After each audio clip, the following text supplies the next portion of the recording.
আসসালামু আলাইকুম। জানিয়ে দেব আজকের সবচেয়ে শীর্ষ ৩টি সংবাদ। প্রথমে রয়েছে কমিশনে বিএনপির মতো নতুন সাংবিধানিক ব্যবস্থা প্রবর্তন বলে গণ্য হবে।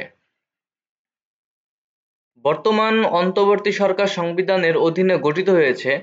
সংবিধানের অধীনে গঠিত কোনো সরকার রাষ্ট্রীয় ক্ষমতা ব্যবহার করে বিদ্যমান সংবিধানের স্থলে নতুন সাংবিধানিক ব্যবস্থা পরিচালনা করবে, সেটি বিপ্লব নয়, বরং হিসেবে গণ্য হবে বলে জানিয়েছে বিএনপি। দলটি বলেছে, জুলাই গণঅভ্যুত্থানের পর গঠিত অন্তর্বর্তী সরকারকে কোনো দল বা গোষ্ঠী এরূপ অসম্মানজনক পথে ঠেলে দেওয়ার চেষ্টা করলে সেটি হবে জাতির জন্য অত্যন্ত দুর্ভাগ্যজনক। জুলাই সনদ বাস্তবায়ন নিয়ে জাতীয় ঐক্যমত কমিশনের পাঠানো ৩ পৃষ্ঠার মতামতে এসব কথা বলেছেন বিএনপি।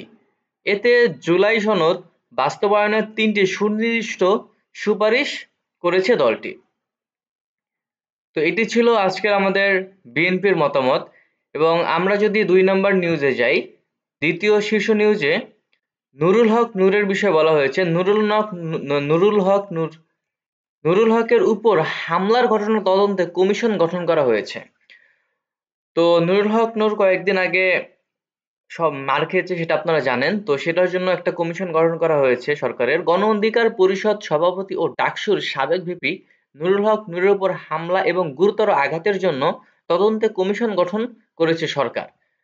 বৃহস্পতিবার রাতে মন্ত্রিপরিষদ বিভাগ থেকে এ সংক্রান্ত একটি প্রজ্ঞাপন জারি করা হয়েছে। তো এরপর প্রজ্ঞাপনে বলা হয়, সরকার the commissions of inquiry act ১৯৫৬ এ প্রদত্ত ক্ষমতা বলে গণ অধিকার পরিষদের সভাপতি এবং ডাকসুর সাবেক ভিপি নুরুল হক নূরের উপর হামলা ও গুরুতর আঘাতের ঘটনা তদন্তের জন্য তদন্ত কমিশন গঠন করেছে।